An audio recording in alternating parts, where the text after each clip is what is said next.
Hare Krishna, everyone. Thank you for joining the Bhagavad Gita series. We are almost nearing the end. So, another maybe 3 more classes, including today. So, today, my plan is to go up to about 54, 55. We will start from 41, I think, 41, yes. So, about plan is to cover 15 odd verses. And 55, then about 65, 66 in the next one, and then 67 to the end in the third one with some closing remarks.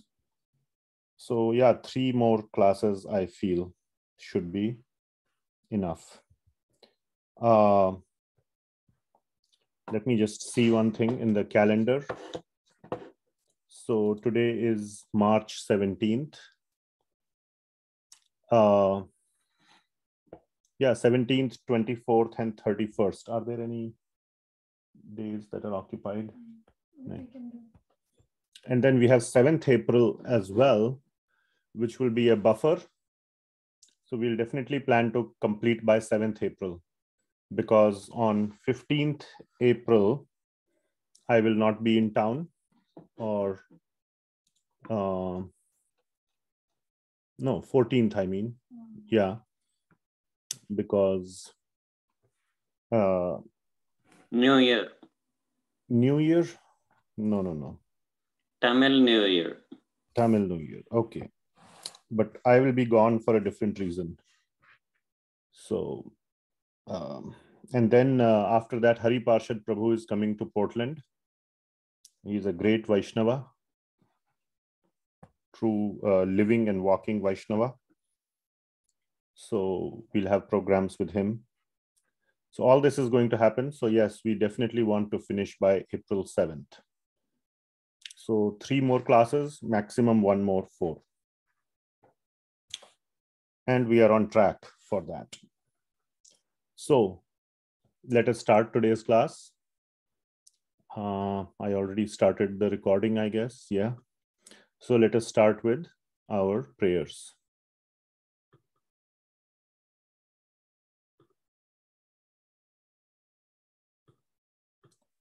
Okay, I hope you can see this. Om Ajnanatimirandhasya Jnananjanashalakaya Chakshurunmilitam Yena Tasmai Shri Gurave Namaha. Shri Chaitanya Manobhishtam Sthapitam Yena Bhutale Swayam Rupah Kadamahyam Dadati Swapadantikam. Vandeham Shri Guru Shri Yutah Padakamalam Shri Gurun Vaishnavamscha.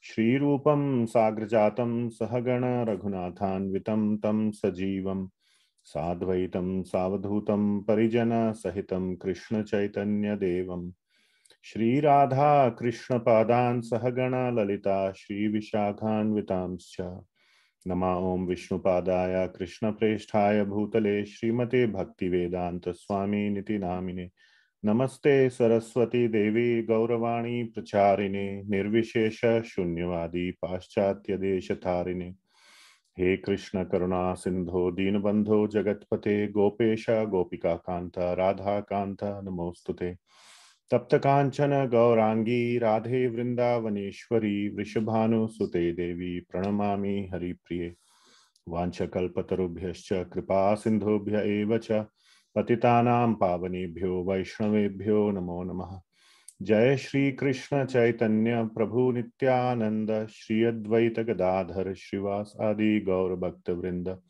Hare Krishna Krishna Krishna Hare Hare Hare Ram Ram Ram Hare Hare. Srimad Bhagavad Gita ki jai, Srila Prabhupada ki jai.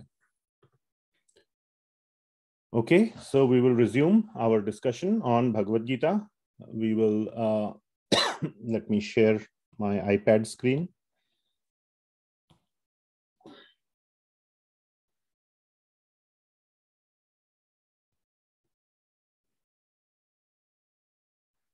Okay.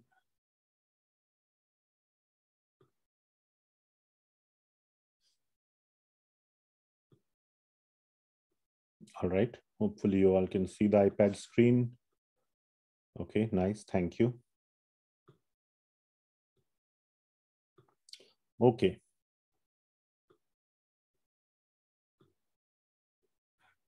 All right. So we left off at 18.40 last time. So we will resume start from 18.41 today. Okay. And here, like I mentioned, the purpose is, so it appears that Lord Krishna is description of the 4 varnas, or the duties in the 4 varnas. So it appears that that is the description, and to a certain extent that is true as well, that it is a description of the duties in the 4 varnas. However, there is a difference that Lord Krishna will describe the duties. So he will state sort of, so let me lay out the sequence in 41. It's just a sort of a opening verse or intro. 42 is Brahmana's duties. 43 is Kshatriya. 44 is Vaishya and Shudra. And then 45 onwards, 45 to 48, let me see. Yeah. 45 to 48, Lord Krishna will be describing in these 4 verses. So these are 4 verses here. So 8 verses. So 45 to 48, Lord Krishna will be describing here it shows as if there are the differences between varnas. Some differences. This varna does this varna does this, etc. 45 to 48, Lord Krishna will be describing the similarities. And the purpose, this is the main purpose. And this is the secondary purpose. The differences are the secondary purpose and the similarities are the main purpose. Okay.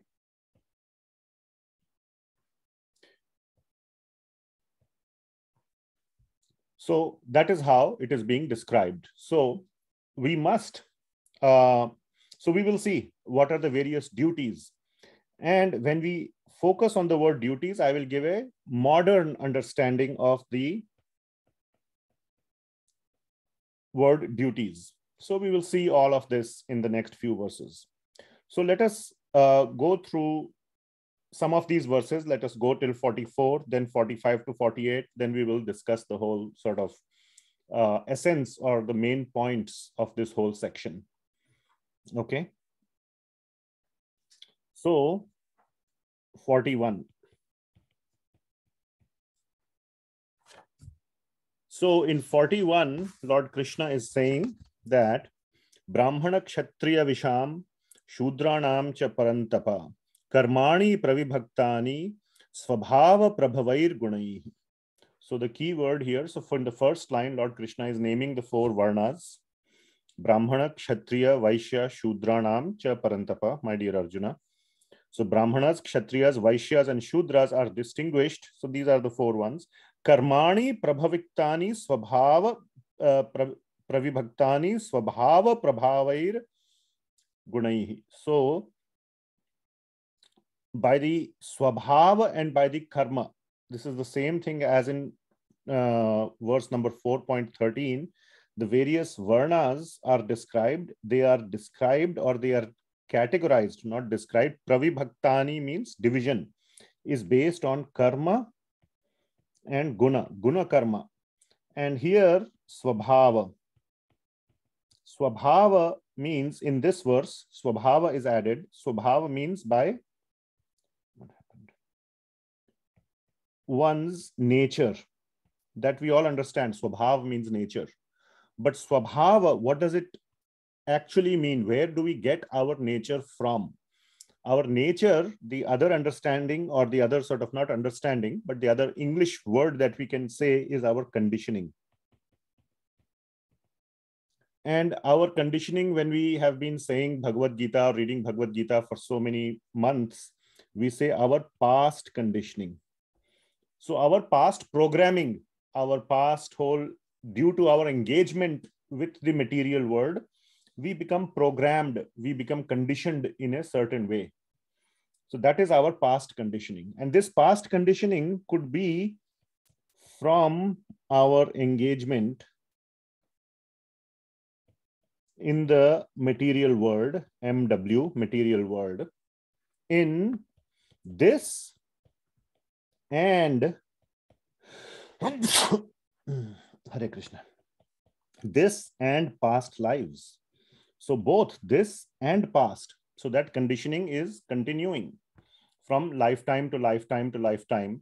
And we are getting more and more strongly conditioned by a certain nature. And that nature we have, we get that nature, we operate in that nature, we get further conditioned in that nature. The same thing like the example we have given long back about on a road when a car drives, at where the tires usually drive, that road becomes grooves become prominent in the road.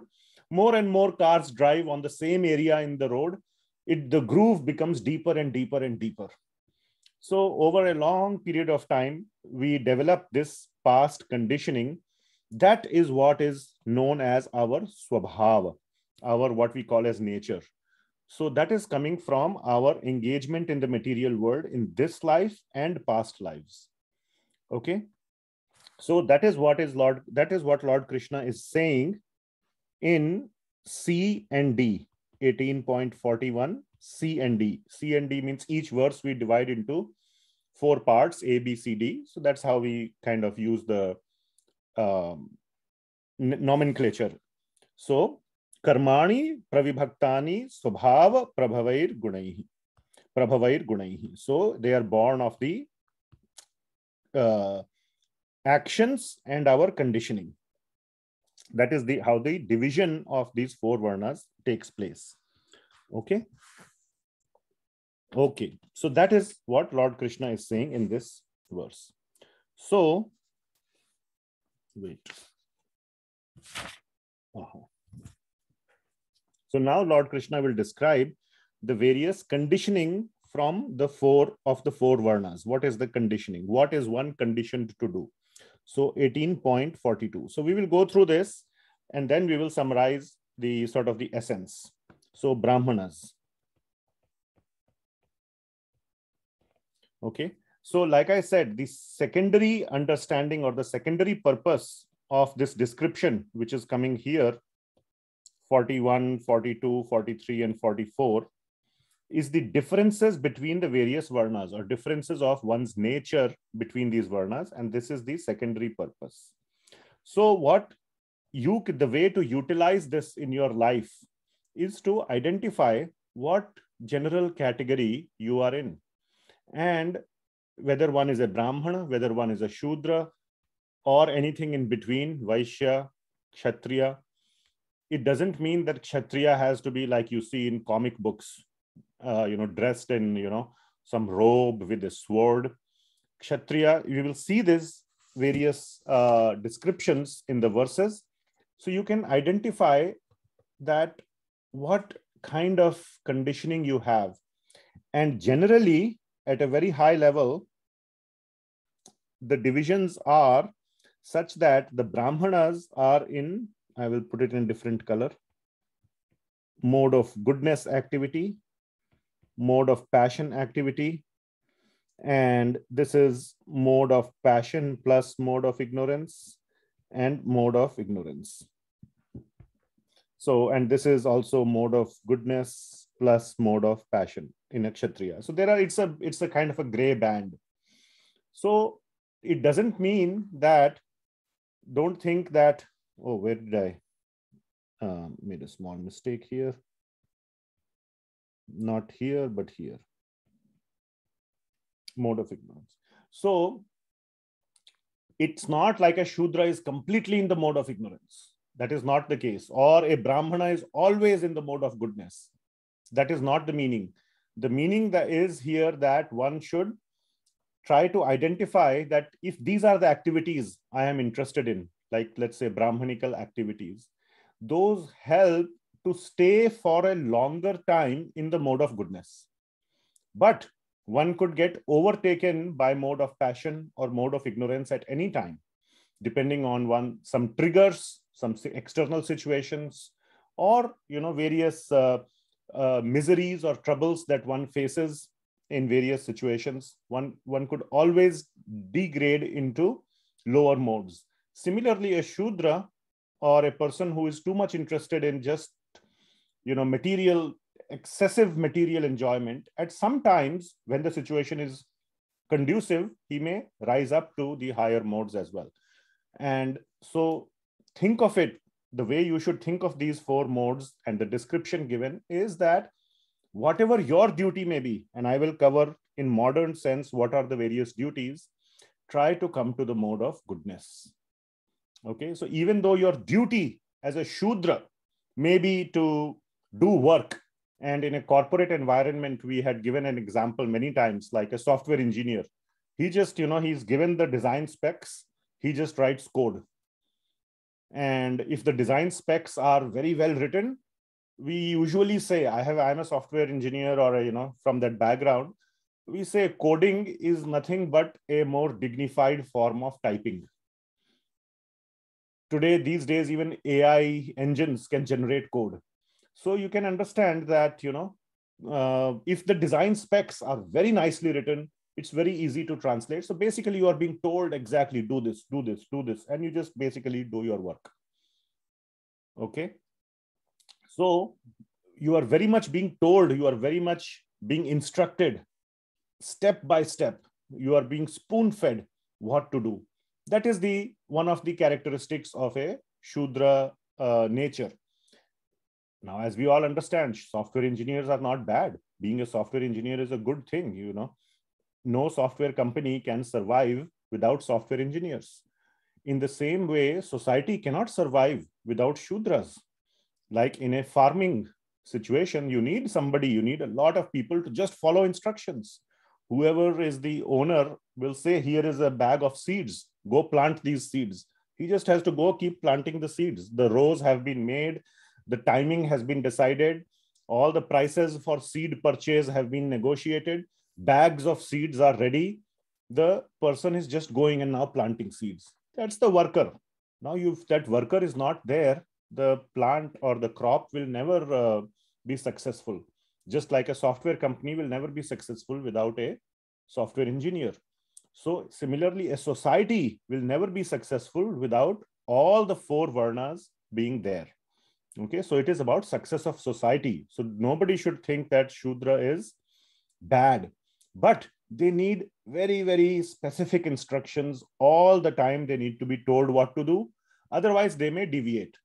So that is the job of the Kshatriya or the Vaishya and various other people to tell them exactly what to do at a given point of time, because the understanding is their mind is less sort of focused and could deviate upon unfavorable circumstances.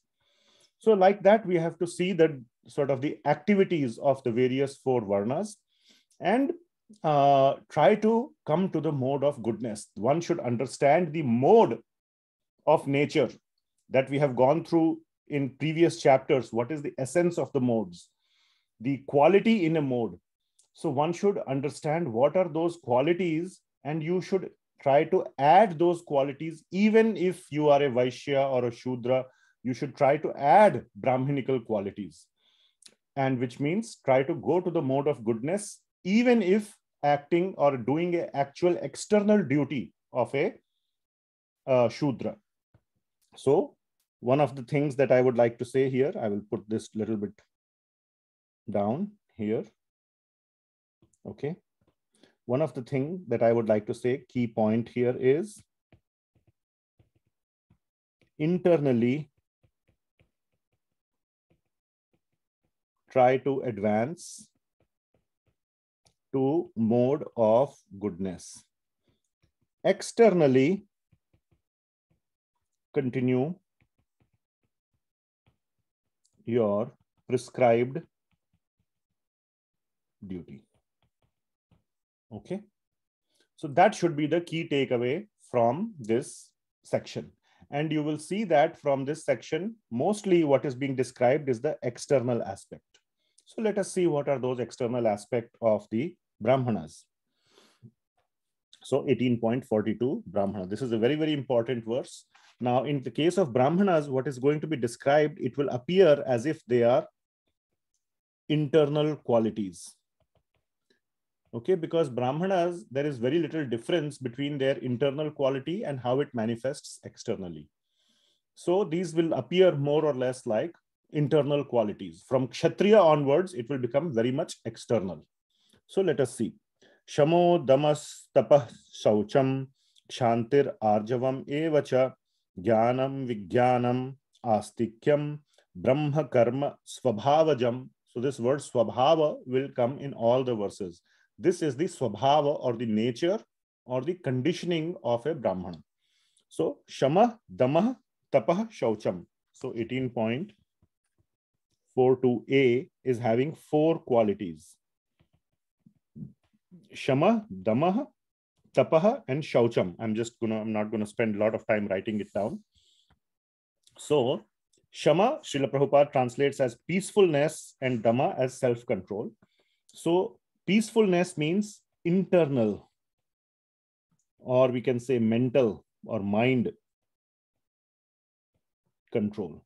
So one's mind is controlled. So it's an internal sense control, we can say. Dhamma is external sense control. Okay, so that is the difference. So internal mind is also a sense organ. We have seen that from the 15th chapter. Lord Krishna very clearly says there are 6 sense objects, even in the sense organs. The 13th chapter also says that. So mind is the internal sense organ. The remaining 5, eyes, ears, nose, skin, and whichever one is left over, tongue, are the external sense organs. So controlling all of those is shama and dhamma.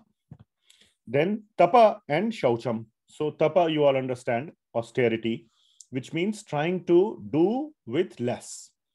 Austerity means not trying to hanker for more and more. And shaucham is purity. And purity means internal plus external, both. Purity, not just external. You take bath with whatever Lifebuoy soap. Lifebuoy soap hai jahan tandurusti hai wahan, that advertisement used to come. So it's not just external purity. Much more important is internal purity. And internal purity comes, the number one soap or cleansing agent for internal purity is what? Who can tell by now? Naam jap. Very nice. So cheto darpana marjanam. So by the nama sankirtana or nama japa. Very nice. Okay. So these are 4 qualities: shama, damah, tapah, shaucham. The next 18.42b has 2 more very important: kshantir and arjavam. So kshantir means tolerance, and arjavam, Srila Prabhupada in this place translates as honesty. At another place is simplicity. Both are connected with each other. Simplicity means, and honesty both means that your mind, your words, and your actions, BMW, always remember this, BMW, body, mind, and words. So honesty, simplicity means B equal to M equal to W. Or in sequence, it will be mind is equal to words is equal to body, or you can say actions. People who are twisted. What are twisted people? We all have met twisted people in our lives, all of us. And we are experts at dealing with twisted people. Twisted means people who are duplicit, hypocritic, manipulative. So what is the core aspect of such people? They will think something. This is mind. They will think something. And then they will say something else different from what they are thinking. And they will do something totally different from what they said and thought. So thinking something, saying something different, and doing something yet more different. That is called manipulative, duplicit, cheating, all the things. So that is not simple, not honest. So honesty, simplicity means what is in your heart, is in your mouth, is in your actions. You don't have to, and that way you can spend all your time in useful activities that advance your spiritual goals. You're not entangled in just thinking who I lied to, what lie I said, and trying to, manage all your lies and all your duplicitous nature, whatever is the word. Okay, so mind equal to body equal to words. That is honesty. And shantir is tolerance. Again, in the same spirit, tolerate the situation rather than wasting your time in trying too much to fix the situation. And of course, if the situation is intolerable, then mitigate it. Otherwise, TME, tolerate, mitigate, and E for emigrate. Otherwise, leave the situation. Like Rupa Goswami, Sanatana Goswami, they were working for Nawab Hussein Shah by force. At a certain point, they decided enough is enough. I cannot change my situation. And this Nawab Hussein Shah is not going to become a Vaishnava. So, cannot mitigate, tolerated enough. Finally, they emigrated, isn't it? Those who know the story of Sri Rupa Goswami and Sri Sanatana Goswami, they left Nawab Hussain Shah. He was very angry at both of them. First, Rupa Goswami left. They are both brothers. Then he got the hint. Then he imprisoned Sanatana Goswami. He said, I'll imprison you, because he got the hint from the fact that his brother left. Now he must be ready to leave. So they suffered so much, but somehow they were able to run away. So sometimes it is necessary to run away from the situation to protect what is important. And what is important is our bhakti. Okay. So tolerance is that of a Brahman. Oh, not yet. So then 18.42C. It has three more. And these are Jnana, Vijnana, and Astikyam. So Jnanam, Vijnanam, Astikyam. So Astik, we say one who is Astik, right? So Astik means one who is having faith in one's dharma, or the faith in Vaishnava dharma or Sanatana dharma. And Jnanam, Vijnanam, which means obtaining the knowledge. So Jnana, Vijnana, and Astik. So faith in dharma. And Jnana and Vijnana means obtaining. And Jnana means theoretical. Vijnana means practical knowledge. Okay. So theoretical knowledge and practical knowledge both are obtained from Shastra. In Bhagavad Gita also, there is so much practical knowledge. And there is theoretical knowledge. Who is Bhagavan? 7th chapter is all about theoretical knowledge. There are hardly one or two verses which are practical. Like there is one verse which says 7.14. How does it start? How 7.14 starts? Come on. Somehow on the screen, I forget verses on the camera. So famous. Devi Hosha Gudmai. Devi hi esha gudmai, mama maya duratyaya, Mam eva ye prapadyante. So that is the practical aspect. Maya metam tarantite. So the mam etam ye prapadyante, that is the only practical part. The rest of it is all theoretical. Daivihi esha gunamayi, that this, Maya is my divine energy. Mama Maya duratyaya, it is very difficult to overcome. That's all theory. And Maya metam tarantite, by doing this, you will cross this ocean of misery or of Maya. Mameva ye prapadyante, that is the practical part. So very few practical instructions are there in 7th chapter. 9th chapter, for example, is full of practical instructions. Theory is also there, practice is also there. In Ishopanishad also, when we did the Ishopanishad series recently, we saw that there are various sections in Ishopanishad and they alternate between knowledge and application. Knowledge and application. Like this, the whole Ishopanishad is organized into knowledge, practice. Knowledge, application, or practice.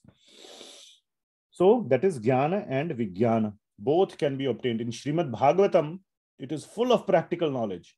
Practical knowledge is just packed into Srimad, and so much theory is there, but so much practical knowledge is also there. So they are all, the Brahmanas are interested in these topics. So these are the 9 topics, the 4. Oops, what happened? 4, 2, and 3. So that is 9. 4 plus 2 plus 3 is 9. So 9 qualities are given of Brahmanas. So Srila Prabhupada's translation is peacefulness, self-control, austerity, purity, that is shamo, dama, tapa, shaucham. Tolerance, honesty, that is shanti, arjavam. Knowledge, wisdom, and religiousness. Srila Prabhupada is saying wisdom as practical knowledge, which is true. Wisdom, you may not have theoretical knowledge, but you'll be wise. Sometimes illiterate person is very wise. One could be illiterate, but be very wise. So that is practical knowledge. So knowledge, wisdom, and religiousness, which is faith in our Vaishnava or Sanatana Dharma.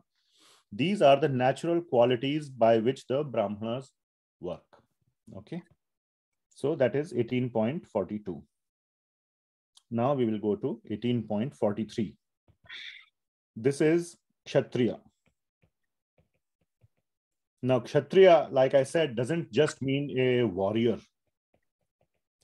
That is a very, very narrow understanding of Kshatriya.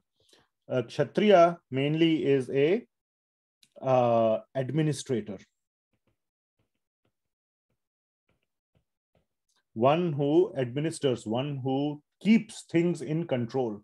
So a Kshatriya basically is trying to control people. So this is another good understanding.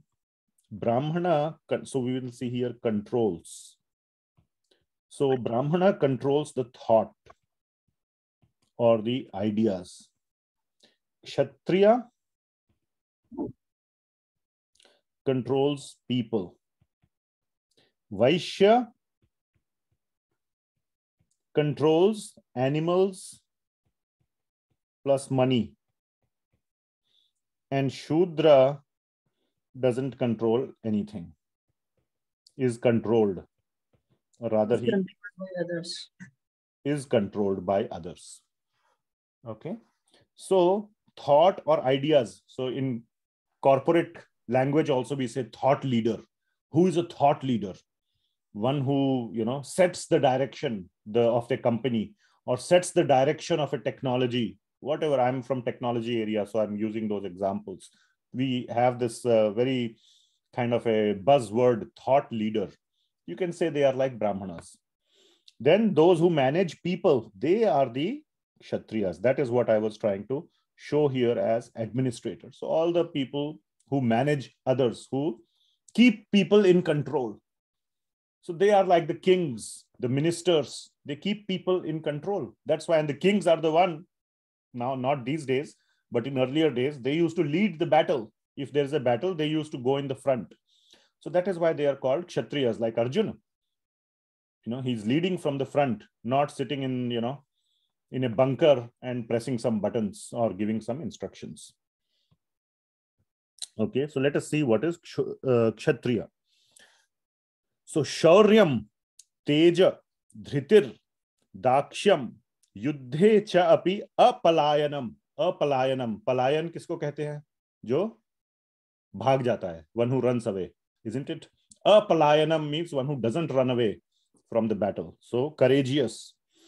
So, and then Danam, Ishvara bhavascha, Kshatram karma svabhavajam. So this is again the word svabhava is coming. This is the svabhava or the nature of a Kshatriya. So what are the things? Shauryam means heroism. Shaurya. Those who understand Hindi or Sanskrit or other Indian languages should not have a problem. Shaurya, heroism. Teja means power. Dhriti means determination, very strong determination, willed, strong will. Dakshyam means they know how to resourcefulness, they know how to make it happen. Again, like managers, there may be conflict between two sides. So like political, Dakshyam is political, like, trying to come to an agreement in difficult situations. Okay, give some to this, give some to this. No, nobody's perfectly happy, but everybody is a little bit happy. That is called political negotiation or resolution, conflict resolution. So both parties leave with something. Both parties feel they won. That is called political resolution. So Dakshyam. Then Yuddhe cha api apalayanam, not retreating or running away from Yuddha. So courageous. So not just Yuddha means battle, but not afraid of difficult situations. I'm not writing it down, otherwise it will be too much to write down everything. Okay, so I'm explaining Dakshyam, Yuddhe cha apalayanam. So one who is not afraid of difficult situations. I will take it on. Come on, I will take it on. So there are many people like that. So in the modern context, you are not going and fighting a war, right? But you may be somebody who is not afraid of difficult situations. So like that. And then this is very, very practical. Danam, very charitable. So like Karna was Kshatriya, very charitable. He would give, he would never refuse anything if somebody would come and ask. So Danam. And then,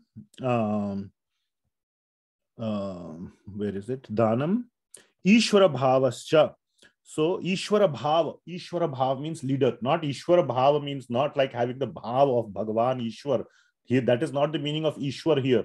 Bhagavan, that I have a bhav of Ishwar. That is only bhakta or a transcendentalist or self-realized person is Ishvara bhav. Here Ishvara means in this context the Lord of people, one who wants to be at the top of the people pyramid. That's what I meant by controlling people. Okay. So Ishvara bhav, trying to have people in control. That is Danam, Ishvara bhavascha, Kshatram karma svabhavajam. These are the qualities of a Kshatriya. Okay. So there are some people who are like, don't you see in some companies who are like, we say, oh, he's a born manager. He's such a good manager. You go to him with any problem, he can solve. He may not be technically very smart. He may not know all the technical details. But whenever there is a conflict, he knows who is the right person. Even to solve technical problems, he doesn't know how to solve it himself, but he knows who is the right person who will solve it in the best way. So he has that knack of picking the right people and getting the people to work together. All those things, we say that is like a born manager. We like to work under such people.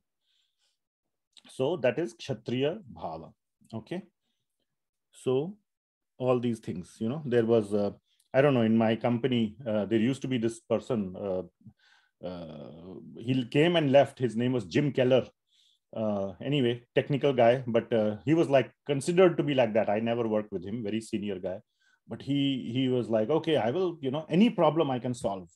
And he was like that. And he would get the right people. And anyway, I don't want to get into technology discussion. But some people are like that. Okay. Then 18.44. This is about Vaishya A and B, C and D is about Shudra. So Vaishya, 3 qualities are given, or 3 activities, 3 duties are given. Krishi, Goraksha, Vanijyam, Vaishya Karma, Svabhavajam. So Krishi means farming. Goraksha, which means cow protection.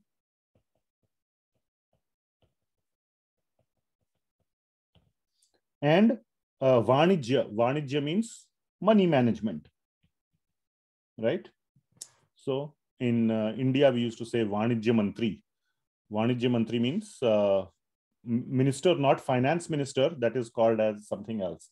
Vanijya means commerce.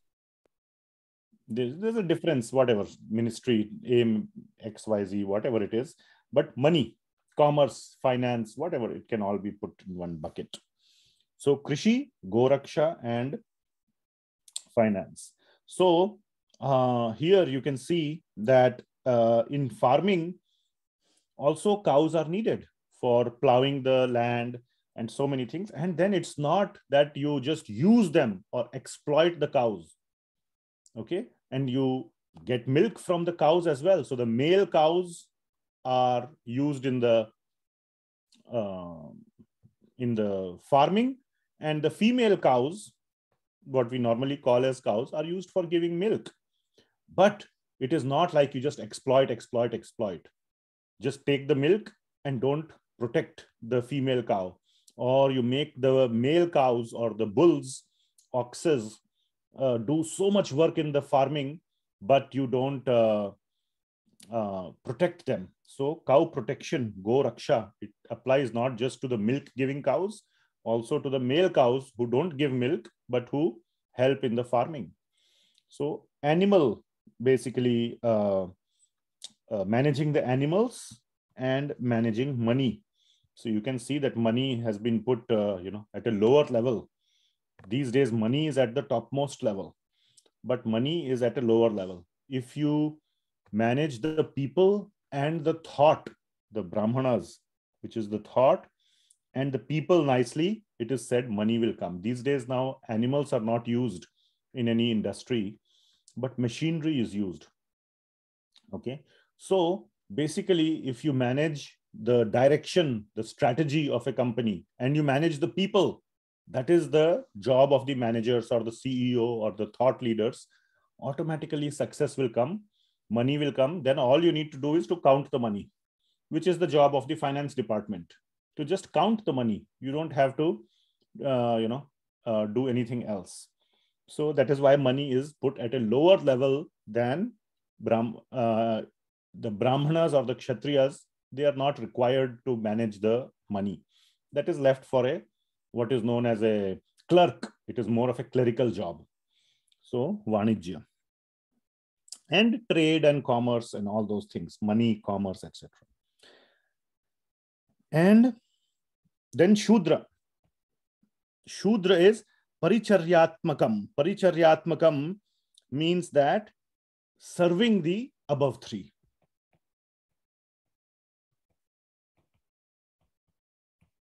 In various ways, whatever ways they need. So assisting them. Now, serving them does not mean slave. That is the usual thought that comes when you say Shudra, means slave, bonded laborer. That is not the case. Serving the above 3 means that the above 3 also give good direction to the Shudra. Do this, do this. He does them. He does their job like an assistant. Okay? You can say like a worker. You tell me what to do, I will do. You need people, like they say, hands on deck. This is an old term from the shipping or the Navy, hands on deck. So all the people who are whether you are in the kitchen, whether you are everywhere, so we say hands on deck. There is some crisis, there is some situation, all we need is hands. We don't need your mind, we need your hands. The captain will tell what to do. You are just supposed to do it. Hands on deck. We need your hands. So which means don't ask questions, just do. Okay? Don't argue. This is a crisis emergency situation. Just close your brain and use your hands and listen to the captain. That was the meaning of hands on deck. So Shudra, or a worker, or somebody who just executes instructions, is like hands on deck. His brain need to be not that much active. He need to be a faithful follower of instructions. Okay, so that is the meaning of a Shudra. Are you following? And would you agree that you need such people in the society, isn't it? Otherwise, society cannot function. Okay, otherwise the society will just be a, university only with professors and no students. Okay, so that's not very useful. So, paricharyatmakam karma shudrasyapi svabhavajam. So, karma, they have to do the action as told by others. That's their job. Don't ask too many questions. Don't argue. Do the work. So that is the job of a typical, entry level software engineer. Okay, if he tries to say, no, how about this? How about that? Some senior experienced person will say, my friend, you have just joined the company, fresh from college. First 2 years, don't ask questions. Just do what I'm saying. It's more work for me to explain you all the reasons than I will myself write the code if I have to sit down and explain you. So just don't ask questions, get the experience. Write the code as I am telling you. Write this routine, write this subroutine, write this function exactly from the flow chart, write the subroutine. You don't have to do anything else. After you get experience, after you grow, then you can ask questions, then I will explain. So that is how, at least, I was told. I had a very good boss in my beginning years. And that is how I train junior people now. Okay, so that is Shudra. Now, 18.45 is basically saying that it's a very important verse, that you don't have to grow up the ladder. Now, this is the difference between software company. Now, the analogy should end here. Software engineer becomes a manager, manager becomes a CEO, whatever, like that, vice president and all. So there is growth above in the ladder. So yes, from the modes perspective, from the inner qualities, there is growth. Mode of ignorance to mode of passion to mode of goodness. Yes, in that sense, there is growth. But what this verse, so that is not this is not the emphasis of this verse. The emphasis is in terms of your prescribed duty. This is the qualities. The emphasis is in terms of your prescribed duties. There is no need to, if you are a Shudra, you do not have to become a Vaishya. You do not have to become a Kshatriya or a Brahmana. You do not have to grow up this ladder. Wherever you are, you can make spiritual progress. So right from Shudra, you can make spiritual progress wherever you are. That is what 18.45 is saying. So what is the first line? Very first line of 18.45 is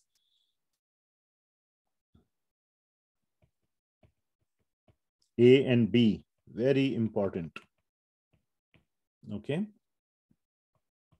What is it saying? Sve sve karmani abhiratah samsiddhim labhate narah.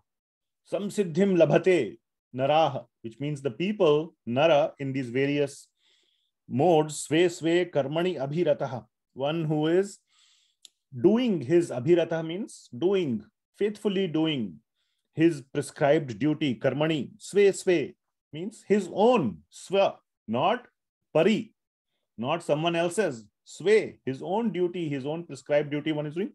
Sam siddhim labhate, he gets perfection. So where it is said that you have a Shudra must become a Brahmana, only then he will get perfection. That is not what is being said. Just keep doing your karmani, your prescribed duty, and you will become successful. Sam siddhim labhate naraha. Swa karma niratah siddhim yatha vindhati tajshunum. Now, tat shrinu, now listen from me. So that's why I said this is, even though Lord Krishna has described the, where was that? Secondary purpose. The more important, the main purpose, now listen, tat shrinu. I am also telling you, now listen to the main purpose of this whole discussion of these four varnas. Now listen, tat shrinu. How? By being in these modes, wherever you are, you can make progress. Okay. So no need to, so main point of 18.45 is no need to ascend from Shudra or wherever you are to Brahmana. Okay. Stay where you are. In what terms? Prescribed duties. In the sense of prescribed duties wise. In that sense, stay where you are. Okay. And how it can be done? Tat shrinu. Please listen from me. And here comes the most important part, 18.46, by dovetailing or by redirecting the duties or the actions or activities to the Supreme Lord.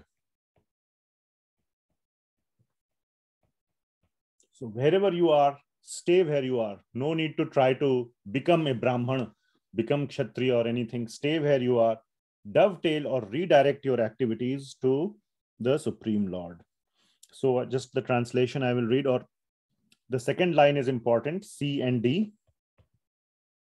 Swakarmana tam abhyacharya siddhim vindati manava. Abhyacharya means to surrender or to offer your activities. Swakarmana, whatever activity you are doing, swakarmana, your activity, whatever you are doing, offer it to the Supreme Lord. Siddhim vindati, that is how you will get siddhi. Siddhim vindati manavaha, naraha, manava, same thing. So all this is meant for human beings, manava, nara. Animals cannot offer their activities to the Lord. Human can offer the activities to the Lord. So the translation is, by worship of the Lord. That is the meaning of tam abhyarcha. Abhyarcha. So all the acharyas, Srila Prabhupada, not only Srila Prabhupada, Vishvanatha Chakravarthy Thakura, Baldev Vidya Bhushan, they all translate abhyarcha as offering it to tam. Tam means to him. Now, this tam, the Supreme Lord, we can translate or also as the absolute truth. So this tam abhyarcha applies to even those who are not in the having faith in the Bhagavan aspect.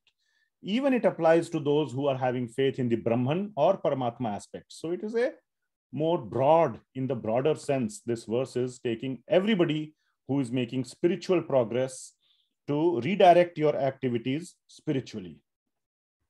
So Srila Prabhupada is giving the personal understanding. By worship of the Lord, one who is the source of all beings and who is all pervading, a man can attain perfection through performing his own work. Okay. So the one who is pervading everywhere can apply to Brahman or Paramatma as well, but and also to Bhagavan. But here we take the Bhagavan understanding because we are following the Vaishnava understanding, not the Advaita or the other understanding. Okay. So this is the, and then Lord Krishna will explain in the next 3 verses or next 2 verses, 46 is done, 47 and 48, that why it is like this.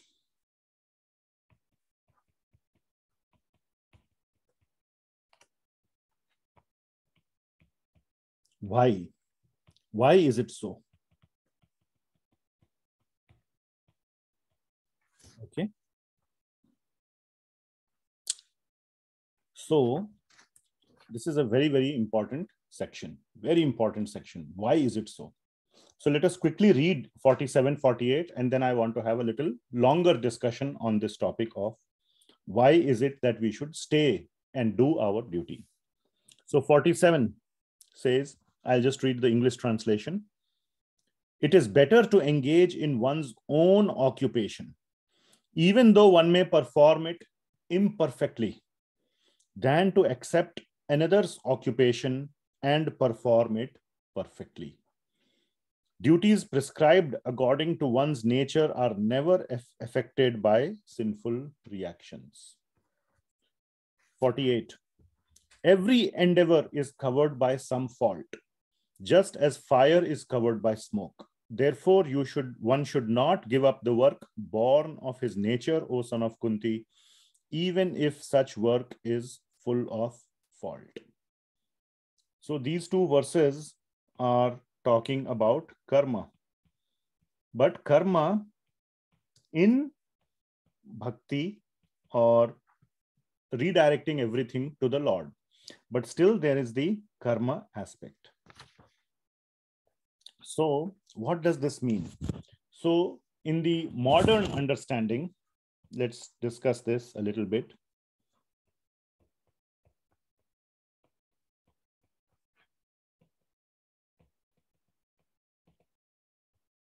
In the modern understanding. So we have our, what do we mean by our prescribed duty? What is the meaning of prescribed duty? Okay, so it does not mean just a Brahmana, Kshatriya, Vaishya, Shudra. Yes, that is true. That is sort of coming from our svabhaav, our nature. But in the modern context, we expand our, more contemporary acharyas like Srila Prabhupada and then his disciples and then their disciples, they give a more contemporary, today's understanding of prescribed duty. So prescribed duty means that maintenance of livelihood. Okay. And essential activities. Okay. So when we say maintenance of livelihood, you all understand what it means. If you're working as a teacher, you may be working as an engineer, doctor, as a nurse, as a, cleaner, carpenter, anywhere in the spectrum of high paying to even some low paying, any kind of work, something you are doing. Then there are other essential activities which give zero pay, but they are essential. What is the example where activity is not paid, but it is essential? Anybody has an example of that? I mean, cleaning yourself. I mean, keep clean. Okay. Raising the children. Raising the children.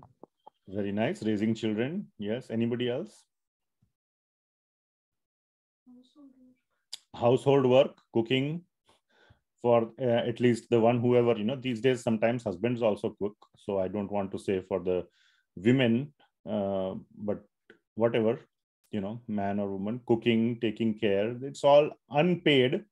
In the literal sense, it is unpaid, but your maintenance of livelihood still will not occur if you don't do these activities. So these are the essential activities to basically sustain your livelihood. So not maintenance only as in earning, but maintaining and sustaining your livelihood. Okay. So those are our prescribed duties in the modern sense. So sometimes let us just take as an example, husband and wife. Husband, let us just an example. I'm not trying to be, female centric or male centric or anything like that. So don't take any offense. Let us say the husband goes out and earns.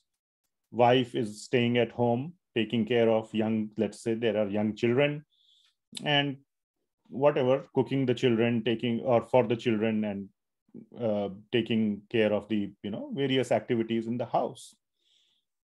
So those are the prescribed duties. Now, one day husband may say, I am too tired of working. Let us just switch the roles.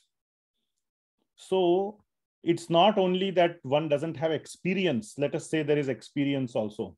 Husband can cook nicely. In our temple, there are so many prabhus or males who cook wonderful. They cook sometimes better than the Matajis, some sambar and paneer sabji and all. Wow, they cook so nicely. So it's not that they don't know how to cook, but if they have to do that every single day, not just on a festival day or something like that, they will say, I cannot do this. This is not my, as they say, cup of tea. They will get frustrated. They will get depressed if they do that kind of activity for a long time. So which means it is not their svabhava. Their svabhava may be to go out to, or, their own children. Every day they have to take care. Every 15 minutes, the child starts crying. For mother, in this example, it may be music. Oh, I get to take care of my child. For father, it may be very frustrating. Oh, why he always keeps crying? I don't know how you manage the child so much, so nicely. I get so tired, one can say. So all this you can understand is our svabhava. So that is the meaning of prescribed duty. And one should understand that one has a certain nature. You may want to go out, mix with people, get the work done. One in this example, the wife may want to stay home, very happy with the children, maybe in the, engage with the other women or whatever may be the case, take the child out to a park, talk to other women there, whatever may be the situation. Those are the prescribed duties in the modern context. So if wife says, I want to go and start working tomorrow, you stay home and cook and take care of the child. That could be like trying to change the roles. Shudra trying to become Brahman. Oh, that is very glorious. Brahman saying, why I have to do all this thinking or managing, etc. I will just, somebody tell me what to do, instructions. I will follow the instructions. So Brahman takes that role. Very quickly or very soon, they will realize that's not aligned with their nature. And they will want to go back to their original setting. So that is the main point. So what are some of, so that is the modern understanding of prescribed duty. So it could be, it doesn't have to mean Brahmana or Shudra or Kshatriya or Vaishya, the kind of thing that you are doing. So having gotten that understanding of prescribed duty, so this is the modern understanding of prescribed duty. Okay, so this should become a sort of a section in the video, Mataji. Modern understanding of prescribed duty. Okay, someone may ask, why today there is no need of warriors? Kshatriya means warriors. Shudra means just cleaner, like cleaner, or a slave. Hey, we have abolished slavery so many years ago. Why do you need slaves? That's not the modern understanding of these words. This is the modern understanding of prescribed duties. And what are the main takeaways, the main points? The main points are, do your own duties. Okay. So don't try to change. And especially don't try to change. Now you may want to change because you are getting frustrated, because you are getting depressed. Somehow your body and mind will tell you this is not for me. Then it is different. But why you don't try to change, especially for the reason of that the other duty appears to have better outcomes. Okay. So not for the result or the better results. So a very common saying is, grass is greener on the other side. It's not like you like the other side. That's not the meaning of grass is greener. You like the grass on the other side. It's greener. So for the results. Oh, I like that result. So some people run after the results, but then they realize they hate the process or the journey. Okay. Like in some cases, when they see sportsmen in TV, cricketers or basketball players, oh, I want to play cricket, I want to play basketball. Then they very soon realize that the process is so hard. Those people have either had some talent or they practiced, the situation was favorable. They practiced for years and years and years. Somehow they were able to sustain that. Then they reached those top levels. 1 year into playing very, very rigorous basketball or cricket, you are not even able to become part of your college team or your school team. How long of a journey it will be to become part of the national team. So some people then realize, oh, not for me. The journey is just too tough. And let me not do it. So even though the result may seem very glamorous, oh, I will be on TV, I will be in all these advertisements, I will get so much money, I will get to travel to all these countries to play cricket, and there'll be so many followers, so many fans. But the journey to get there is very, very hard, or it's just not your cup of tea. So that is the point. Don't switch for that reason of the end result. So another point, so especially for this reason, one should never change or try to change your duty. Do your own duty. Don't try to change. Another very important point that Lord Krishna mentions in 47 and 48, that every duty has its own pros and cons. Very important. Every duty or every activity has its own pros and cons. You may think, wow, so much glory, so many fans, TV, popularity, money, that is the end result.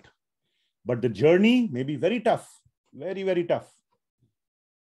Okay. Or it could be the other side also. Somebody is not really talented in playing. I'm just taking the example of cricket or whatever, but by sheer hard work, every day 6 hours practice, one is able to maintain that level that, okay, I'm in some national team or state team. But you are putting in so much extra work. Then somebody may realize that, you know what, I'll just take it easy. I will, quit all this. I will take less money. I don't want followers. I don't want fame, popularity. I will just take it easy. I will be a nobody. Once you take that role of nobody, then not only you miss the popularity, you miss the hard work needed to get there, the determination. So even though you may not be a Brahmana, you were a Kshatriya, determination. That is missing when you take a lower role. That was driving you, maybe. The courage, the determination, the willpower to not yuddha apalayanam, walking away from difficult situations. Now you eliminated the difficult situation, nothing to walk away from. That has created a vacuum in your life. So many situations, so many examples can be there. Very nice example is, a Brahman in the Vedic sense is said to be, you're never supposed to charge money for anything you teach. Brahmana, you can say, is a teacher. Okay, one of the things. He knows, has a lot of knowledge, and he imparts knowledge, but Brahman is always supposed to impart knowledge for free. That's why we all do all our classes free. Okay. One can give a donation at the end to the Brahman. It is known as Guru Dakshina. But never is there even any expectation, definitely not a demand. One can do seva. Seva means not in monetary terms, not in terms of money or material, as we say, cash or kind, but just service, some service. That is fine. So Brahman may think, oh, I could become a Vaishya, then I will have a lot of money. And when he gets a lot of money, then he realizes, oh, I have to spend so much time earning this money, so much politics I have to do. I have to say lies. I have to twist and turn the words. That is not my cup of tea. Even though I'm getting more money, or you may not even get the money because you're not talented in that area. You may always, others may trick you. Then you'll say, I was better to be a Brahmana. Similarly, a Vaishya may, or a Shudra may decide, I want to become Brahmana. He's, so much high thinking and everything. When he goes there, he realizes, oh, there's nobody to guide me. I have to be self-guided. I was getting so much guidance before. I was happy where I was. So you come back to that stage of Shudra. So there are all these aspects. There are pros and cons on both sides. On both sides. Brahman will think, I don't have enough money, but he enjoys the work. Shudra may think, I have money, but I need direction. I am not self-motivated. So there are pros and cons on both sides. Okay. So, but the point is, all these are materialistic concerns. Okay, even Brahmana. Now we are not talking about a bhakta.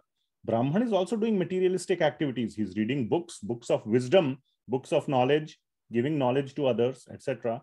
But he may be poor. He's not getting any money for doing that. So even the Brahmanical qualities are at a material level. Goodness, kindness are all material activities that we have understood from Bhagavad Gita so far. Okay.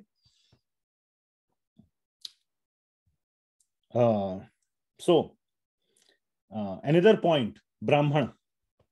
So let us see. Just take Brahmana is at the top of the ladder, so to say, right? Brahmana, Kshatriya, Vaishya, and Shudra. So let us see. I want to do some group activity. What are some of the cons of being a Brahmana? What have we discussed? Spiritual. And even those that we may not have discussed.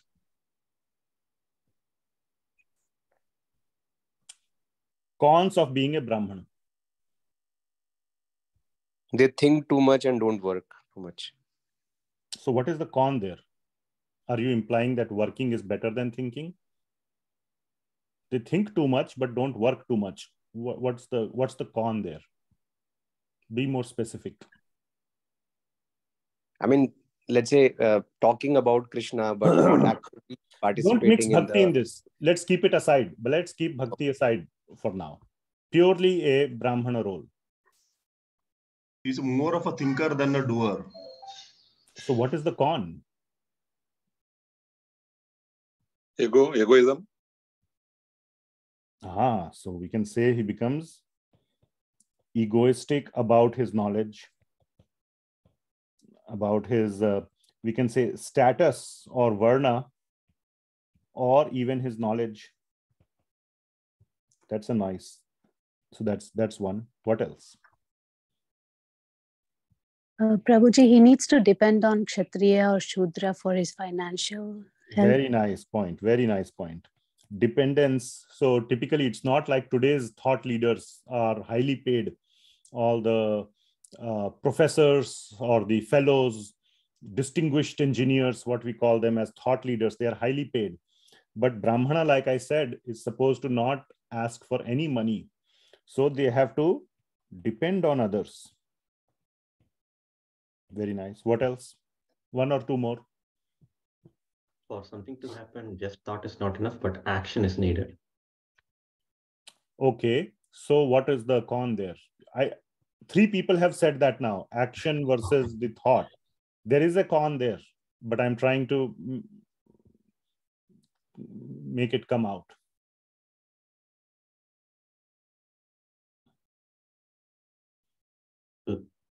Laziness. Laziness? How come? They just Coming think up with the thoughts, or maybe thinking is a lot of work actually. Thinking is a lot of work. Reading the books and, whatever. Don't tell a scientist who is sitting and thinking that he's lazy. He will scream at you. Right? Yes. And you also agree, right? Thinking is work. Thinking Yes. requires work. So there is no concrete outcome. So you're getting closer. So let me put it this way. No, we will say tangible. You said concrete. That's also no tangible outcome. Okay. In a case of a Brahman teacher also, teacher, let's just take Brahman, we in our minds, we think a teacher. He is always waiting for the perfect student, isn't it? A qualified student. That is what a Brahman is always. He may teach hundreds of people. They may go away, come and go, come and go, come and go, isn't it? But there may be one or two that they will remember for the rest of their life, who were very, very good students, who really understood and became even better than the teacher. So that a Brahman would call as a tangible outcome, that he produced very qualified students. Okay. Or in the modern understanding, a Brahman may have a lot of ideas, but ultimately the ideas, he wants it to be implemented in the modern understanding. And, if there is nobody to implement, then he may feel frustrated. Or if it is implemented wrongly, sometimes ideas are good, implementation is completely opposite. Very good example of that is communism. The idea was great, but the whole implementation was so flawed that it collapsed. Okay. One more, last. He is devoid of any sense gratification. That's a pro, I would say. Even partial. How do you convert it, or what's the con there? Devoid of sense gratification? So, sir, if somebody doesn't have enough material wealth, then they may not be able to attract others to their knowledge. I mean, a lot of people will not accept their ideas, for example. We follow the successful people. Yeah. Okay. So, yes, so you're all saying the right thing. So, basically, poverty. Now, one may think that there is dependence on others, but the poverty aspect is inherent in a Brahmana. The moment he begins to hanker for money, basically it means that his nature is Kshatriya or Vaishya. A true nature of a Brahmana is defined by his distaste for material property, material wealth, property. And it can be through many ways, through either the number of followers, the fame, name. One has by nature, a distaste for it. It's not like he's repelled by it, but he's not attracted to it either. It's neutral. That is the nature of a Brahmana. So that is what we are calling it as a poverty. And sometimes it can go against, like Prasun Prabhu, I think he was the one who said that, you may, not be able to attract the best students. You may not have the resources to provide the best thought leadership and so on. So the poverty may conflict with your ultimate goal or interest or your svabhava. So these are some of the points. Many are unmarried, sir. Many Brahmins are unmarried. Nobody is giving daughters to them. So what is the point? Sorry, I didn't get it. Because of poverty. Because of poverty or... So fathers will not give their daughters to the Brahmana because fathers want the daughter to be in a well-to-do family. Yes. Yes, that's true. Okay. And Brahmana, it is not that he is marrying for sense gratification. One has to continue the dynasty or the family tradition of having a child and continuing the family lineage and produce good children so that they can become future Brahmanas. So it's not like marrying, having a desire to marry and continue the family lineage is not, you cannot call it exclusively as sense gratification. Okay. So there is a difference between sense gratification. A very good point. Thank you, Prabhu. Now let's take the opposite case. I'm just taking two opposite cases like this. Brahmana is supposed to be high. We discussed some cons. Let us take a Shudra. What are the pros of being a Shudra?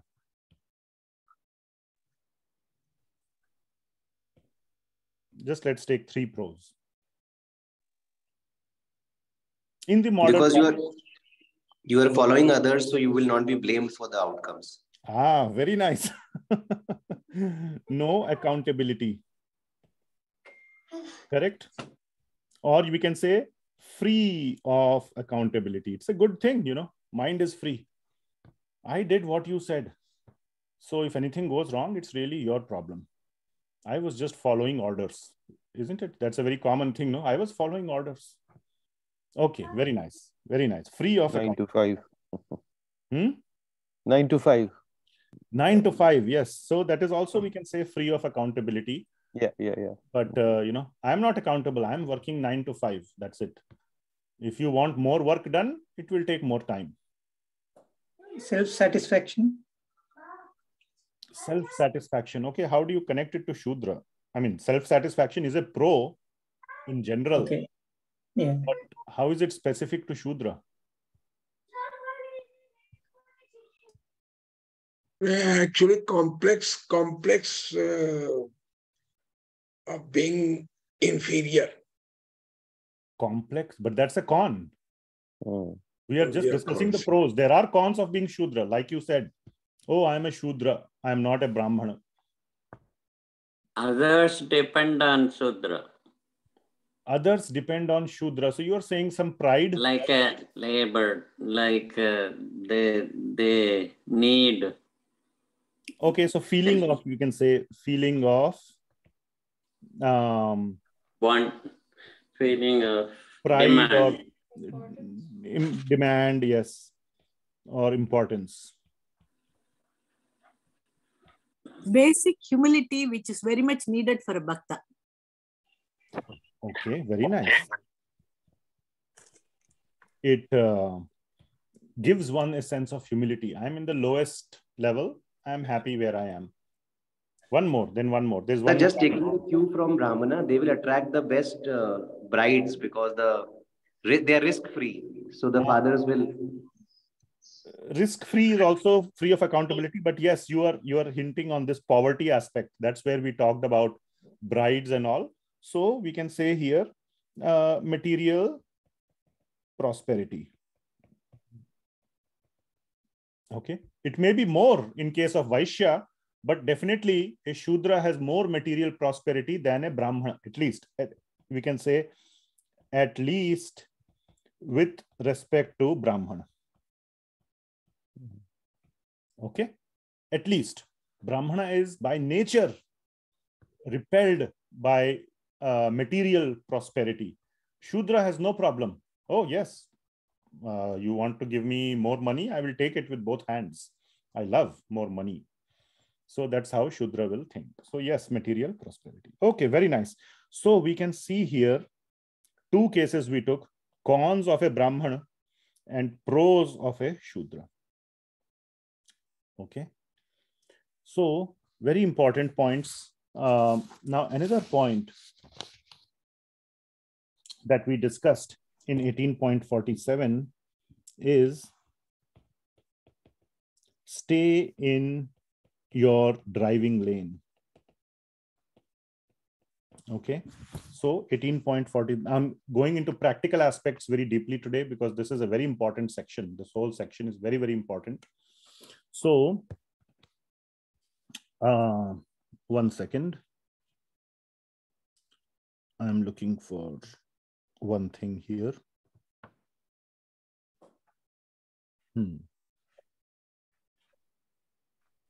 Okay, so stay in your driving lane. And what does it mean by stay in your driving lane? What it means is that don't waste time or energy trying to change the lane. It may result in accidents, one thing, or it may result at least in wasted time. You will go into the other lane and finally you will realize, no, my previous lane was better. We already discussed a lot in the previous discussion today.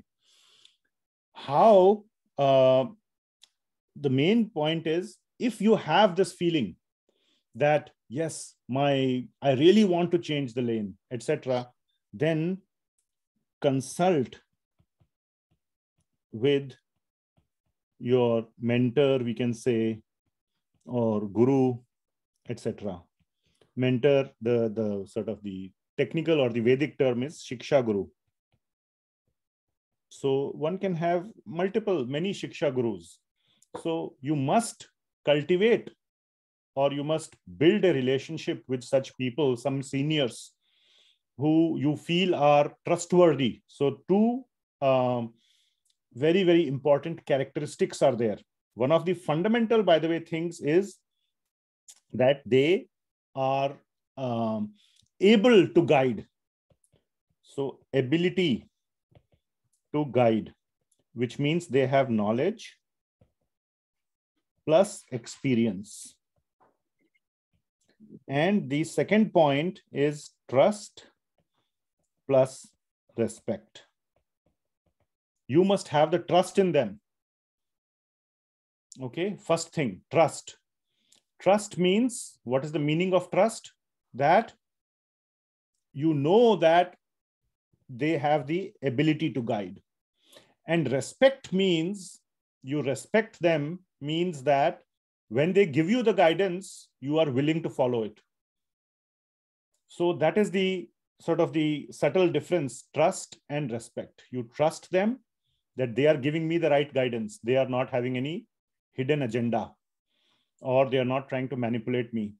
And you respect them, you have respect for them, means once they tell you something, you actually go and follow it. You don't ignore it. And they need to have the ability to guide. They need to have the knowledge, experience, etc. So try to consult before you change. They may give you some additional perspective from Shastra and all that. You may save a lot of time before you change lanes. Finally, so 90% of the time, this itself will resolve the situation. 10% you may want to, then if nothing, you still feel, I want to try changing my lane. Okay, then try. No problem. And if that is your nature, sometimes, like for me, I like teaching. That's why I do all these classes and all. But for my daily maintenance, I need to work as a day job. I have a day job. I try to do my best over there. But, I'm trying to see when I can retire, when I can do something which is, this kind of thing, more with more of my time. So, try to change as soon as the situation becomes favorable. So then try to change. And if you know, or if you are convinced that the new path is meant for you. Okay. And so stay in your lane. Don't waste time and energy trying to change. And the third and very important part is try to understand the cons of the other lane. This also comes from the gurus, from the shiksha gurus, the gurus, various type of advisors, mentors, seniors, whatever word you can call. You may not be seeing, you may only see the outcome. Oh, that is so nice. And I should do it like that. Then you will suffer because you will lose what you had in your current lane. Okay. So I want to give two examples, two people who are, who take some advice, guidance from me. And both of them are here today. And very nice questions they asked me long ago. And I want to use that as an example. So one example, one question that was brought up, and this may be very relevant to people. Kindly mute unless you have a question. Okay. So try to understand the cons of the other lane. So one question that one devotee asked without taking a name is about milk. Okay. And what is known as the ahimsa milk or organic milk, etc., etc., etc. So the question that was asked to me was, oh, we are buying milk from the store. Okay. And as Vaishnavas, we buy milk, we offer milk. Milk is very, very dear to Lord Krishna. We all know that from childhood, Krishna is makhan chor. So he always likes makhan, milk, yogurt, dahi, curd, all those things, milk products. But today's milk, if you see the situation of the cows, it's very, very, very bad. They are put in a, 3x6, kind of a area. No, they don't get to go out and graze. Not like Lord Krishna, where he used to take the cows to Govardhan every day. They used to run, they used to have fun with the cows. All those things are not happening. And they just they feed the cows with all kind of food and fodder, which is very, very bad. Put injections of hormones and all that in the cows. Milk the cows with machines, not with love. And once the cow cannot give milk, then they kill the cow for meat. So that is called as ahimsa milk. So the question I was asked is, should we drink milk or should we become vegan? And or should we change to, now there are many stores that are promoting ahimsa milk. In the US, this milk is maybe $3 per gallon. Ahimsa milk is maybe $15 per gallon. So much expensive. Okay, per gallon. Organic milk is maybe $7 per gallon. So you can see there's a whole variation. Which one should I buy? Or should I completely stop drinking milk? So what is the answer? So you are today, let's say, wherever your financial situation allows, you are drinking this milk, you want to go here, let us say. Then what is the answer? Is that the right thing? So I said, there are various levels. Don't think this ahimsa milk. What is the meaning of ahimsa? In many cases, ahimsa means that, if you go and do research, that ahimsa means that the cow is allowed to feed in a farm or in a big area, grass-fed. It is called grass-fed cows. And they are not slaughtered after they stop giving milk. But if you read if you go do some research, you will see that after they stop giving milk, those cows are taken into a cart or in a truck, and they are just left in the forest when they become weak. And then those and some other animals come and eat the cow, or something like that. Or they just go leave the cow in a desert where there is nothing even for them to eat. So they did not physically cut them, but they left them for dead. They didn't care for the cow. The true cow is like a mother. If the mother becomes old, you just don't leave the mother, in the middle of a desert. You care for the mother of bodily needs. So what is the meaning of ahimsa milk? So one has to understand. Organic, some people may say, okay, I will settle for organic milk. Organic may suffer from the same things, just that maybe the hormones are not being injected into the body, but all the other problems may continue. So best thing, I said, level number 1 is to be like Vrindavan. You have your own cow in your own backyard, and you take care of the cow till it dies naturally. And whatever milk it gives, you consume, no problem. That is number 1 level. This is the last level. And the top level, have your own cow. And these are all middle levels. I don't want to go into all the details where ranking of all the levels. There are middle levels. Okay. Now, another option can be, I give up milk, become vegan. Okay, you become vegan, but you will eat something, isn't it? What are you eating? Is that part of ahimsa, or is that also having some himsa? If you are eating grains, and if people have been exploited in producing those grains, human beings have been exploited, which goes on a lot. Those people are not paid nicely. They don't have any medical benefits. They don't have any, if they become sick, they cut the salary of those poor people who are working in the farms. Are you not getting any karma because of that? So the best thing is to have your own cow, grow your own food, basically live like Robinson Crusoe, live on an island alone and do everything yourself. That is not possible. So can you see the amount of energy you have to put to have your own cow, have your own farm, have everything your own? How much energy is needed? And can you imagine how much time will be left for your bhakti? How much time will be left for your bhakti? Very little. Very little. That is the point that Lord Krishna is trying to say. You may think out of your own imagination, oh, I want to do all these activities according to dharma. But the highest dharma is bhakti. Try to focus on that. And how to nullify the effects, all the ill effects. Obviously, there are ill effects in all levels. Do you agree? There are ill effects in all levels. How you can nullify those effects? How to nullify? This will be explained, and those people who have been attending my classes, Vishvanatha Chakravarthy Thakura, I quote him. Can anybody tell me what I am going to say? The famous 2 words.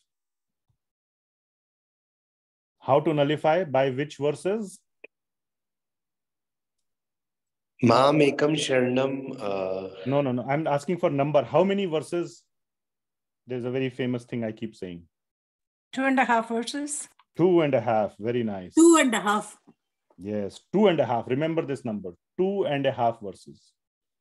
So these 2.5 verses will tell you how to nullify, and they are 56, 18. They will be coming up most likely next time. 56, 57, and 58.5. Okay. These 3 verses will tell us how to continue to do our activity wherever we are, yet nullify the ill effects. Okay. So that is the solution. And the essence of that is dovetail in bhakti. But we will break down these 2.5 verses. There are many nice points in each word of these 2.5 verses where Lord Krishna says how to nullify the effects. There will be ill effects. Even if you become a vegan, you don't consume any milk, still there will be ill effects. Okay. All right. Another example, and a person asked, he is a businessman.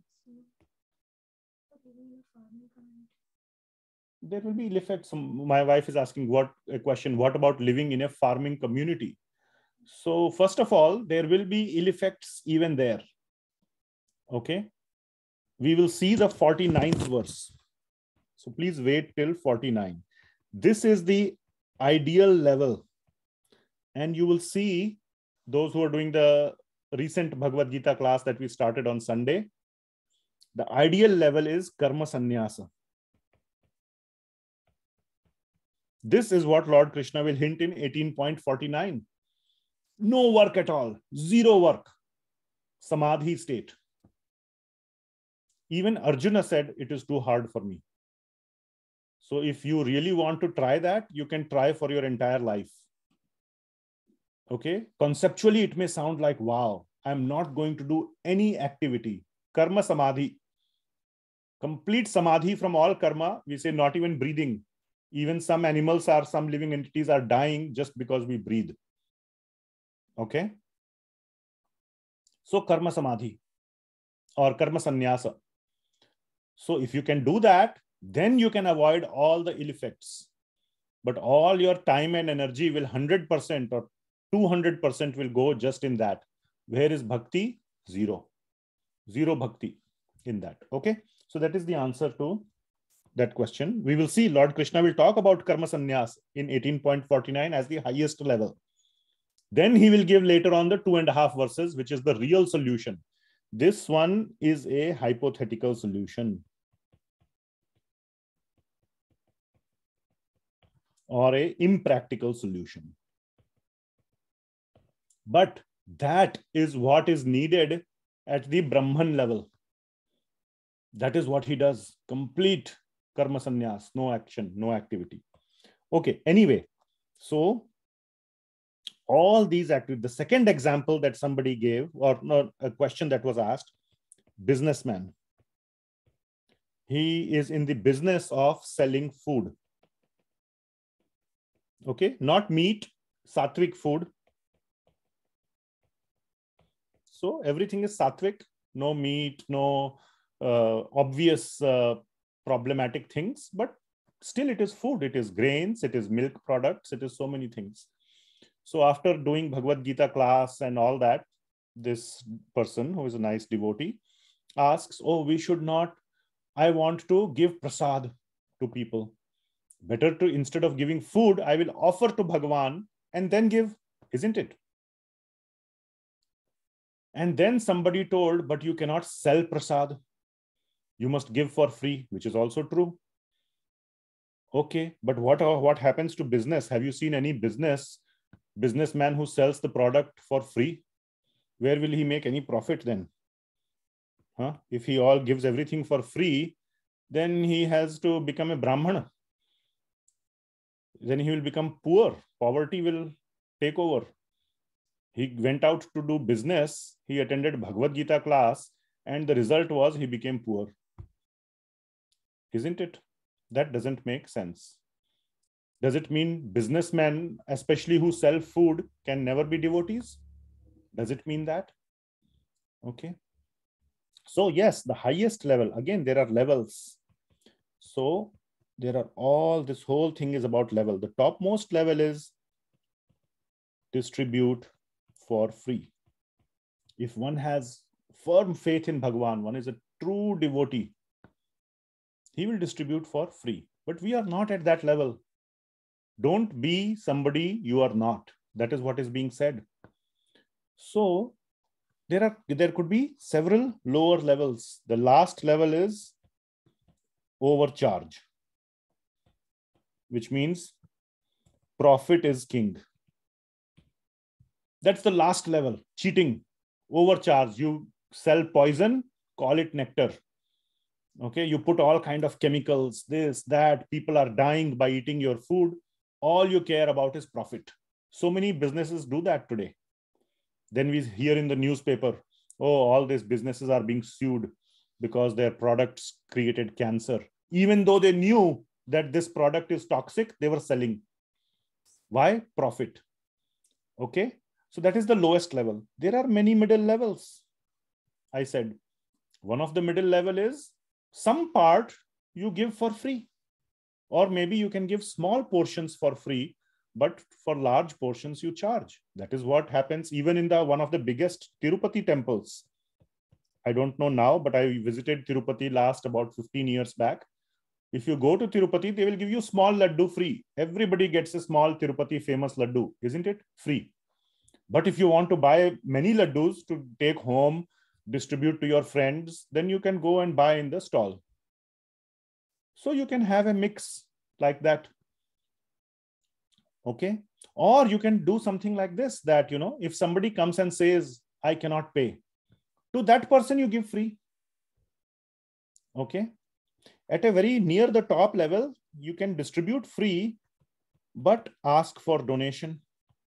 To everybody you give free, but ask for donation. Please give. Obviously, everybody understands food is not free.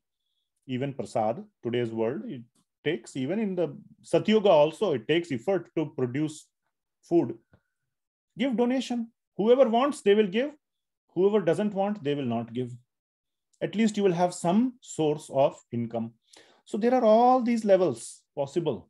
You pick your level which makes you happy, not frustrated, not depressed. You can still do your business like this. You can continue. Okay. So there are various levels that you can adopt.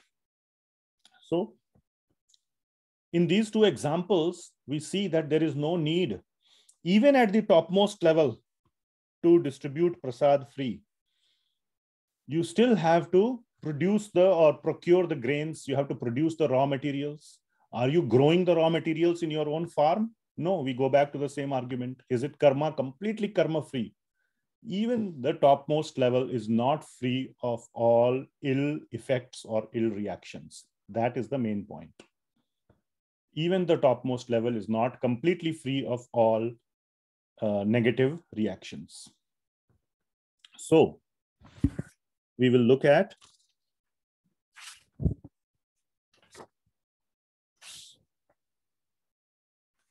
18.49. What is 18.49 saying? This is the ideal level.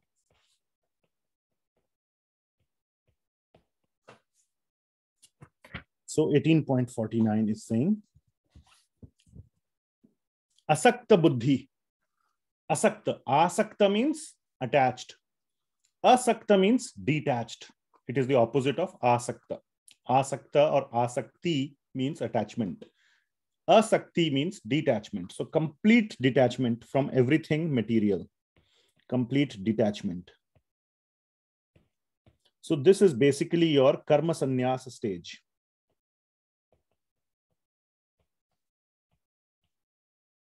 And Lord Krishna will say use those exact words here as well. Complete detachment. Asakta buddhi sarvatra. Everything. Completely detached from sarvatra. Everything. Jitatma. Jitatma means complete mind control. Those who are doing the 6th chapter will find it very familiar. Very familiar points. Jitatma. And vigatah spriha.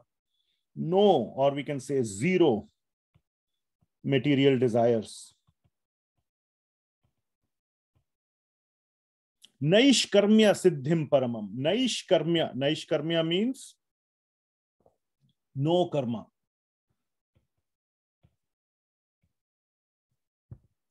Siddhim paramam. Like this you can get param siddhi, the topmost siddhi. Sanyasena adhigacchati. You will go to the sanyasena adhigacchati means complete sannyas from everything that is material, including the material world, which means spiritual world.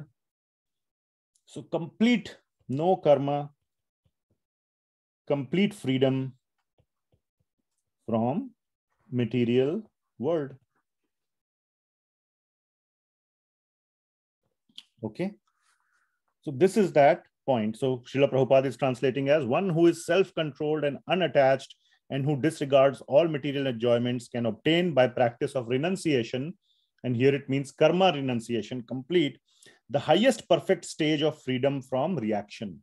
So which means zero reaction, complete freedom from material world and from any reaction.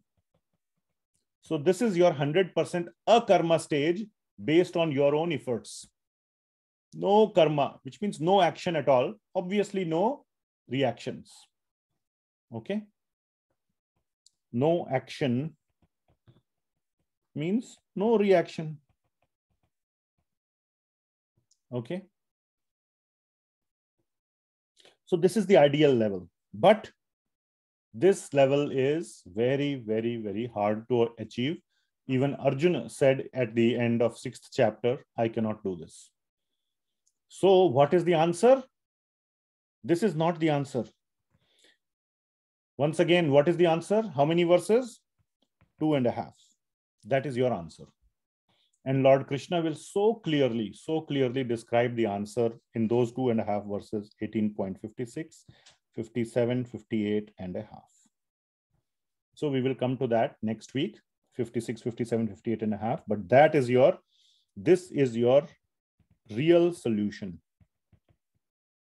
And if you want, you can read it beforehand also. But that is the real solution. Okay. So the summary of today's class.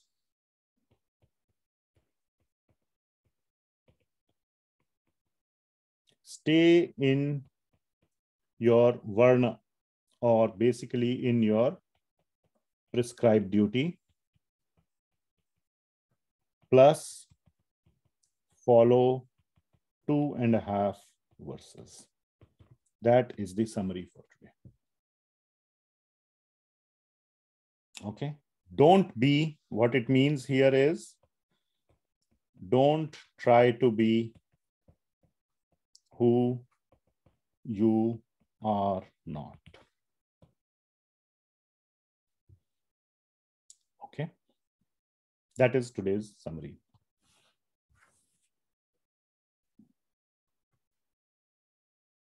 So we will cover one more verse, 50th verse, and then we will conclude for today. 50th verse, O son of Kunti, learn from me how one who has achieved this perfection can attain to the supreme perfectional stage, Brahman, the stage of highest knowledge, by acting in the way I shall now summarize. So that is Brahman stage. All the Jnanis, okay, and tapasvis who are doing very great tapasya, and the Jnanis, ultimately they go to the stage of tapasya. If you want, you can read chapter 5, which is the extension of the Jnana Yoga chapter, and the 27th and 28th verse talks about the highest stage where you even stop your breathing. And that is the highest stage of tapasya as well. And then one attains the Brahman stage. So many verses are there, 24, 25, and 26. 3 verses are talking about Brahma Nirvanam Adhigacchati, the stage of Brahma Nirvana. 5th chapter, 24, 25, 26. 27, 28 talk about the austerities in that stage. But 29th verse talks about bhakti. So Lord Krishna has given a hint. No need to do all this, just do bhakti, which will again come back in these 2.5 verses that we will discuss next time. So don't try to be who you are not. So we have covered up to verse 50, 18.50. Now 18.51 to 53 will describe the characteristics of a Brahman realized person, of, we can say, characteristics of Brahman realization. So those 3 verses are very, very nice and beautiful, where Lord Krishna will describe the characteristics or the mentality or the situation of a Brahman realized person. And in 18.54, Lord Krishna will bring an extremely important point. There are 3 important points in 18.54, but the most important point of 18.54 is what? That such a Jnani or such a Brahman realized person ultimately goes to bhakti. Mad bhaktim labhate param. So that part, the 18.54d, is the most important part of 18.54. Otherwise, the characteristics of Brahman person has been described in 51 to 53 already. There is not much left. If you see the rest of 18.51, 54, A, B, and C are already covered here. A, B, C parts. Brahma Bhuta Prasannatma. Na Shochati, na Kankshati. Same points will be covered here as well. Samah Sarva Bhuteshu. He sees everybody equally.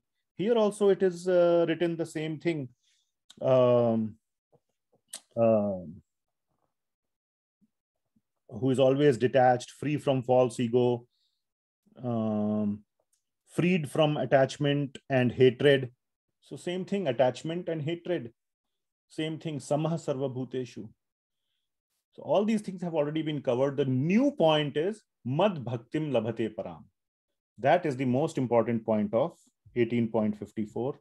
And that beautifully leads to 18.55 as to who can understand Krishna in essence, Tattva. Who can understand the Tattva of Krishna is by Bhakti. So beautiful section is coming up. So 51 to 53, we will go through it, but quickly. Characteristics of Brahman realization. And 54, we will discuss Bhakti. And then the rest of the 18th chapter, more or less, is about Bhakti. Okay, so that concludes today's class. So we covered till 18.50. We will start from, I will write it down, start from 18.51 next time. Any questions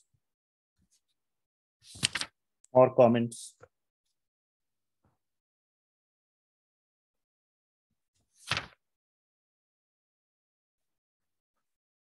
Okay, any announcements? Tomorrow, we will do Nectar of Instruction. Those who want to attend are most welcome to attend. It is Upadeshamrita, Shastra by Srila Rupa Goswami, also part of the Bhakti Shastri series that is going on.